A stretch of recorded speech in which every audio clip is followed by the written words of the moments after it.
গল্প শুরু হয় আর আমরা 15 বছরের জেনিকে দেখতে পাই, যে এই মুহূর্তে জানতে পেরেছে যে সে প্রেগনেন্ট। এরপর সে স্কুলে যায়। এখানে তার বয়ফ্রেন্ড জুনোর সাথে দেখা করে।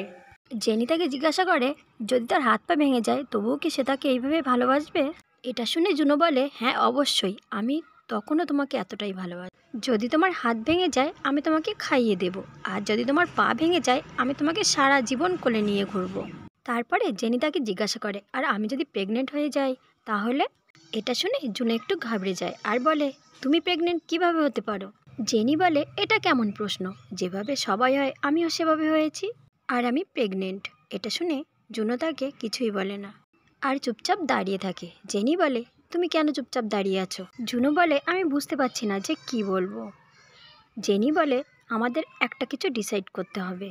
এরপরে আমরা জুনোকে দেখতে পাই, সে ওয়াশরুমে যেয়ে কান্না করছিল। এরপর থেকে সে জেনিকে ইগনোর করতে শুরু করে। সে তার সাথে স্কুলেও দেখা করে না আর কলও রিসিভ করে না। এরপরে একদিন জেনি তাকে ধরে ফেলে আর খুব মারে। জেনি তাকে বলে, তুমি আমাকে ইগনোর করছো কেন? জুনো বলে, আমি তোমাকে ইগনোর করছিলাম না, আমি কিছু ভাবছিলাম।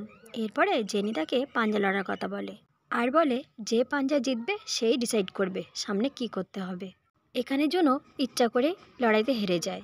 জেনি তাকে বলে, আমি যেহেতু লড়াইতে জিতেছি তবে আমি ডিসাইড করব সামনে কি হবে, আর বলে, এখন থেকে তুমি আমার সাথে সবসময় থাকবে আর খুব ভালোবাসবে। এটা শুনে জুনো খুব ইমোশনাল হয়ে পড়ে আর স্কুলের মাঠে যেয়ে জেনির জন্য বড় করে আই লাভ ইউ লেখে। এটা দেখে জেনিও খুব ইমোশনাল হয়ে যায়। পরের দিন তারা একটা ভিডিও দেখে কিভাবে অপারেশন করানো হয়, কিন্তু ভিডিওটি দেখে তারা খুব ভয় পেয়ে যায় আর অপারেশন করানোর সাহস পায় না। এভাবে কিছুদিন কেটে যায়। তারা সিদ্ধান্ত নেয় যে এই বাচ্চাটি তাদের কাছে রাখবে আর লালন পালন করে তারা বড় করবে। জেনি একদিন আয়না দেখছিল তার পেটটা ফুলেছে কিনা, আর হঠাৎ করে তার বড় বোন সেখানে চলে আসে আর তার কাছে স্যানিটারি ন্যাপকিন চাইতে থাকে। সে জেনিকে বলে, তুমি তো সবগুলো প্যাড এভাবে ফেলে রেখেছো, তুমি কি ব্যবহার করো না? জেনি তাকে বলে, না ব্যবহার করি না, আর তোমার যতগুলো লাগবে নিয়ে যাও আর এখান থেকে বের হও। সময়ের সাথে সাথে জুনো তাকে আরও বেশি কেয়ার করতে থাকে।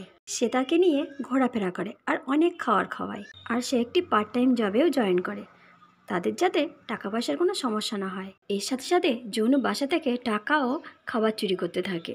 এগুলো দেখে তার বাবা মা মনে করে তার হয়তো অনেক টাকার দরকার, তাই তারা তাকে টাকা দিয়ে দেয়। আর জুনো এই টাকা দিয়ে জেনি সব কিছুই কিনে দেয়, যাতে তার কোনো কিছু নিয়ে কোনো সমস্যা না হয়।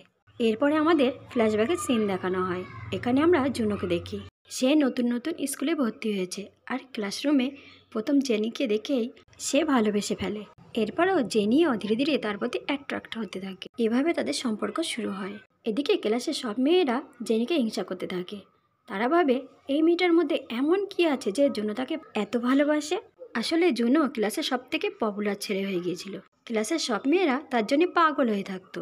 এরপরে সিন বর্তমানে চলে আসে আর আমাদের বায়োলজিক্যাল ক্লাসের সিন দেখানো হয়। ম্যাডাম তাদেরকে রিপ্রোডাকশনের চ্যাপ্টার পড়াচ্ছিল। এখানে দেখা যায় টিচার ছেলে আর মেয়েদেরকে আলাদা আলাদাভাবে চ্যাপ্টারটি বোঝাচ্ছিল। মেয়েদেরকে যখন পড়াচ্ছিল মেয়েরা মনোযোগ দিয়ে প্রত্যেকটা জিনিস সুন্দর করে বোঝার চেষ্টা করছিল। অন্যদিকে ছেলেদেরকে যখন এই চ্যাপ্টারটি পড়ানো হয় তারা সবাই মজা করতে থাকে। সেখানে আমাদের এক্সপার্ট জুনোও বসেছিল। সে খুব বোর হচ্ছিল আর ভাবছিল এরা তো সব থিওরি পড়াচ্ছে, যেখানে আমি 3 মাস আগে সব প্র্যাকটিক্যাল করে ফেলেছি। সেই রাতে আমরা জুনোর বাবা মাকে দেখি, যারা খুব রোমান্টিক মুডে ছিল আর সেকেন্ড বেবি নেওয়ার প্ল্যান করছিল। সেখানে জুনো তাদের সব কথা শুনছিল আর ভাবতে থাকে, যদি আমার ভাই হয় তবে সে আমার বাচ্চার থেকে ছোট হবে। জুনো চাইছিল না যে এমন কিছু হোক, তাই সে তার বাবা মার রুমে ঢুকে পড়ে আর বলে, আজ আমি তোমাদের সাথে ঘুমাবো। এরপর তার বাবা মার সাথে ঝগড়া লাগিয়ে সে সেখান থেকে চলে যায়। অন্তত আজকে বেবি নেওয়ার প্ল্যান ভেস্তে যায়। পরের দিন জুনো জেনির বাসায় চলে যায়। সেখানে গিয়ে সে দেখে জেনির শরীর খুব অসুস্থ, কিন্তু সে হাসপাতালে যেতে চাইছে না। জেনির মা জুনোকে বলে, তুমি এখন ওকে বোঝাও যাতে ও হসপিটালে যায়। এরপরে জুনো বলে জেনিকে, তুমি হসপিটালে যাচ্ছ না কেন? জেনি বলে, তুমি কি পাগল হয়ে গেছো? আমি এখন হসপিটালে গেলে সবাই জেনে যাবে যে আমি প্রেগনেন্ট, আর আমার ওষুধও খেতে হবে। আমি এখন ওষুধ খেতে চাই না, কারণ প্রেগনেন্সির সময় ওষুধ খাওয়া ঠিক না। এরপর জুনো তার নিজের বাসায় চলে যায় আর তার মাকে বলতে থাকে, আমার একটা বন্ধু আছে আর তার গার্লফ্রেন্ড প্রেগনেন্ট হয়ে গেছে। এটা শুনে তার মা বলে, তুমি এমন ছেলে মেয়েদের থেকে দূরে থাকো। সেই রাত্রে জুনো আবার তার বাবা মায়ের ঘরে যায় আর ফালতু কথাবার্তা বলতে থাকে। এগুলো দেখে তার বাবা রেগে যায় আর রুম থেকে বের করে দেয় আর নিজের প্ল্যান সফল করার জন্য দরজা বন্ধ করতে যায়। কিন্তু দরজা বন্ধ করতে গিয়ে দেখে যে জুনো তাদের দরজার লকই ভেঙে দিয়েছে, যাতে তারা আর ইন্টিমেট না হতে পারে। এরপর জেনি জুনোকে কল দিয়ে তার বাসায় ডাকে। এরপর তারা একটি গাড়িতে বসে কিস করা শুরু করে। এখানে জেনি জুনোকে বলে, তুমি এত ভালো কিস কিভাবে করছো? নিশ্চয়ই তুমি অন্য মেয়েদেরও কিস করো। এটা বলে জুনোকে মারতে থাকে। কিছুক্ষণ মারার পর তারা দুজন আবারও কিস করতে শুরু করে। এরপর একদিন স্কুলে একটি মেয়ে যখন জুনোর সাথে কথা বলছিল, তখন জেনি সেটা দেখে ফেলে আর একটি রুমে নিয়ে গিয়ে ওই মেয়েটাকে অনেক মারধর শুরু করে। তখন জুনো সেখানে চলে আসে আর অনেক কষ্টে ওই মেয়েটার থেকে জেনিকে ছাড়িয়ে দূরে নিয়ে যায়।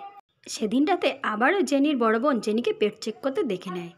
তখন জেনি তাকে সব কিছু বলে দেয় যে সে প্রেগনেন্ট। তারপরের দিন জুনোও জেনির বাসায় আসে আর জেনির মাকে বলে দেয় যে সে প্রেগনেন্ট আর জেনির পেটে তার সন্তান। এটা শুনে জেনির মা ভাবে যে তারা মজা করছে, কিন্তু জেনির বোন যখন এসে বলে যে তারা সত্যি বলছে, তখন জেনির মা জেনিকে হসপিটালে নিয়ে যায় চেক আপ করানোর জন্য। চেক আপ করানোর পরে জেনির মা জানতে পারে যে জেনির আর অপারেশন করানো যাবে না, কারণ তার প্রেগনেন্সি 6 মাস পার হয়ে গিয়েছিল। জেনির মা খুব রেগেছিল আর জুনোকে কষিয়ে একটা থাপ্পড় মারে আর জেনিকে বাসায় নিয়ে যায়। এদিকে জুনো বাড়িতে এসে সবকিছু তার মার সাথে বলে দেয়। তার মা শুনে পাগল হয়ে যায়, এটা ভেবে যে তার ছেলে এটা কি করে ফেললো। এরপর জুনোর বাবা সন্ধ্যাবেলায় বাসায় ফিরে যখন জানতে পারে যে তার ছেলে কী কাণ্ড করেছে, তখন তিনি সোজা জুনোর রুমে গিয়ে তাকে মারতে থাকে। কিন্তু তাকে মারতে গিয়ে তিনিই ব্যথা পান, কারণ জুনো আগে থেকে মাথায় হেলমেট পরেছিল। অন্যদিকে ব্যাপারটা জেনির বাবাও জানতে পারে, কিন্তু এতে তার কোনো যায় আসে না আর সে নিজের মতো ড্রিঙ্কস করতে শুরু করে। পরের দিন জুনো তার বন্ধুদেরকে সব কিছু বলে দেয় আর তার বন্ধুরা এটা শুনে খুব খুশি হয়। এরপর এ ব্যাপারটা পুরো স্কুলে ছড়িয়ে পড়ে। এরপর একদিন যখন জুনোর মা তার রুম চেক করে, তখন সে সেখানে অনেকগুলো অ্যাডাল্ট ম্যাগাজিন দেখতে পায়, যেটা দেখে সে বুঝতে পারে যে জুনো এগুলো দেখে এসব করেছে। অন্যদিকে আমরা দেখি জেনির মা জেনিকে ইউএসএ পাঠানোর ব্যবস্থা করছে তার বোনের কাছে, কারণ তার বোনও প্রেগনেন্ট ছিল। এবং সেই দিনটাতে এই দুই পরিবার ডিনারে দেখা করে। সেখানে জেনির মা বলে, আমরা জেনিকে ইউএসএ পাঠাচ্ছি তার বোনের কাছে আর তারা দুজনে একসাথে থাকবে। কিন্তু এখানে জেনি মানা করে দেয় আর বলে, আমি এখানেই থাকবো আর আমার বাচ্চাকে লালন পালন করে বড় করব। এভাবে তাদের মধ্যে অনেকক্ষণ তর্ক চলতে থাকে, কিন্তু কেউই কোনো সিদ্ধান্তে আসতে পারে না। পরের দিন জেনির কিছু বান্ধবী তারা বাসায় চলে আসে। তারা তাকে বউয়ের পোশাক পরিয়ে তাদের মায়ের কাছ থেকে লুকিয়ে স্কুলে নিয়ে যায়। সেখানে জুনো আগে থেকে উপস্থিত ছিল আর তারা দুজন বিয়ে করে নেয়। পরের দিন জুনো স্কুলে গিয়ে দেখে জেনি স্কুলে আসেনি। এরপর জুনো জেনির সাথে দেখা করার জন্য তার বাসায় চলে যায়, কিন্তু কেউই গেট খোলার জন্য আসে না। জুনো অনেকক্ষণ সেখানে অপেক্ষা করে, কিন্তু জেনির কোনো খবর পায় না। জুনো অনেক চিন্তিত হয়ে পড়ে। সে সারাদিন জেনির বাড়ির সামনে বসে অপেক্ষা করতে থাকে। এরপরে একদিন সে জেনির বোনকে দেখতে পায় যে সে লুকিয়ে লুকিয়ে কোথাও যাচ্ছিল। তখন জুনো তার পিছু করতে থাকে আর দেখে জেনির বোন তার বয়ফ্রেন্ডের সাথে দেখা করতে এসেছে।